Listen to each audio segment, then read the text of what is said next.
Hi అండి, ఎలా ఉన్నారు? నేను మీ ఒంగోలమ్మాయిని. ఈరోజు మనం కాసేపు ట్యాక్స్ సేవింగ్ ఫండ్స్ గురించి మాట్లాడుకుందాం. అసలు ట్యాక్స్ సేవింగ్ ఫండ్స్ అంటే ఏంటి, వాటిలో ఇన్వెస్ట్ చేయడం వల్ల మనకు వచ్చే బెనిఫిట్ ఏంటి అన్నది ఒకసారి చూద్దాము. డైరెక్ట్గా మనం ట్యాక్స్ సేవింగ్ ఫండ్స్ అనే కొడతాము, దాంట్లో మనకు అన్నీ చూస్తాయి. ఇక్కడ చూడండి, ఇక్కడ కనిపించేవన్నీ కూడా tax saving funds. Just for example మనం జస్ట్ ఒక ఫండ్ తీసుకొని ఒకసారి చూద్దాము. అసలు ముందు ఈ ట్యాక్స్ సేవింగ్ ఫండ్స్ అని కొట్టగానే వస్తే మనం ఓపెన్ చేయగానే మనకి స్టార్టింగ్ అనిపించేది 3 ఇయర్స్ లాగిన్. చూడగానే అయ్యో 3 ఇయర్స్ లాక్ అయిపోయి ఉంటుంది, మనం బయటికి రావడానికి ఉండదు అని అనుకుంటాం. మనం నార్మల్గా ఏంటి అంటే మనం వన్స్ ఇన్వెస్ట్ చేసాము అంటే కనీసం 4-5 సంవత్సరాలు హోల్డ్ చేయడానికే చూస్తాము. కాబట్టి దానివల్ల 3 ఇయర్స్ అంటే పెద్ద మ్యాటర్ ఏం కాదు. అసలు ఇవి చూడండి, అసలు ఎంత రిటర్న్స్ ఇస్తున్నాయి మనకి మంత్లీ కానీ ఇయర్లీ వైజ్ కానీ ఒకసారి చూద్దాము. మనకంతా నార్మల్ రిటర్న్సే ఇస్తున్నాయి. రిమైనింగ్ ఫండ్స్తో పోలిస్తే చాలా మంచిగానే ఇస్తున్నాయి, వాటికి ఈక్వల్గా ఇస్తున్నాయి. దీనివల్ల మనకి మంచి రిటర్న్సే చూస్తున్నాం ఇక్కడ మనం. ఇంకొకటి, అసలు దీనివల్ల ఈ ఫండ్స్ తీసుకోవడం వల్ల మనకి ఏంటి బెనిఫిట్ అంటే ఇయర్లీ పర్ ఇయర్కి వచ్చి ఒకసారి 1.5 lakh వరకు మనకి ట్యాక్స్ ఎగ్జామ్షన్ ఉంటుంది. అది కూడా మనం ఇన్వెస్ట్ చేసిన అమౌంట్లో కాదు, మనం రిటర్న్ వస్తుంది కదా, రిటర్న్ అమౌంట్లో మనం పే చేయాల్సి వస్తుంది కదా ట్యాక్స్ అమౌంటు.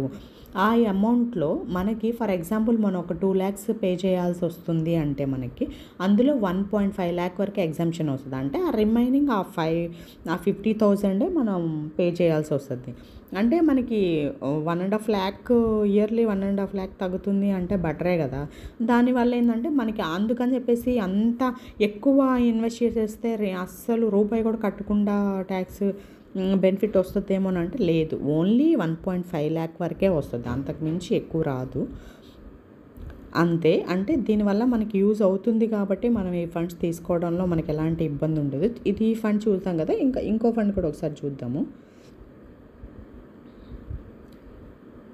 చూడండి, ఇక్కడ కూడా అసలు మనం ఓపెన్ చేయగానే మన ముందు 3 ఇయర్స్ లాకిన్ పీరియడే. ప్రతిదీ ఏ ఫండ్ అయినా, ఈ ట్యాక్స్ సేవింగ్ ఫండ్ ఏదైనా కానీ 3 ఇయర్స్ లాకిన్ ఉంటుంది ఖచ్చితంగా.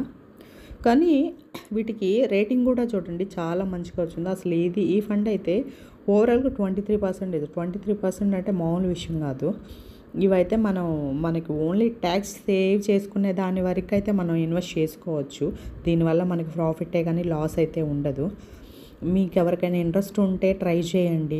అంటే ఆల్రెడీ ఇన్వెస్ట్ చేసే వాళ్ళు కానీ చేయాలనుకున్న వాళ్ళు కానీ ట్రై చేయొచ్చు. ఎందుకంటే దీనివల్ల మనం 1.5 lakh వరకు సేవ్ చేసుకుంటున్నామంటే మనం పెట్టిన దానికి మనకి ఇంట్రెస్ట్ వస్తుంది, పెట్టిన దానికి రిటర్న్స్ వస్తాయి. మళ్ళీ దాంతోపాటు మనకి ట్యాక్స్ సేవింగ్ కూడా ఉంది కాబట్టి దీనివల్ల మనకి మంచి బెనిఫిటే. మీ అందరికీ నచ్చిందా? నచ్చితే ట్రై చేయండి. ఎవరికి ఫోర్స్ చేయట్లేదు, ఎవరికి ప్రమోషన్ చేయట్లేదు, జస్ట్ నా ఎక్స్పీరియన్సెస్ని నాలెడ్జ్ని షేర్ చేస్తున్నాను అంతే. ఎవరికి ప్రమోషన్స్ చేయట్లేదు.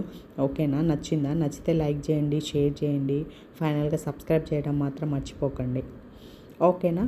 Thank you so much.